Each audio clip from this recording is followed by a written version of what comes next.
নমস্কার, আমি আলিফা আহমেদ।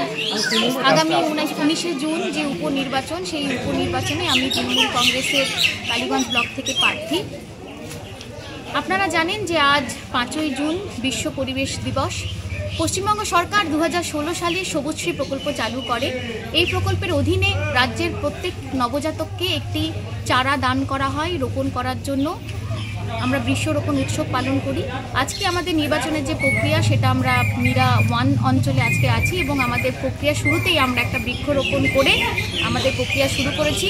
দিদির দেখানো পথেই আমরা চলেছি। আপনাদের সকলের সমর্থন কামনা করি। নমস্কার।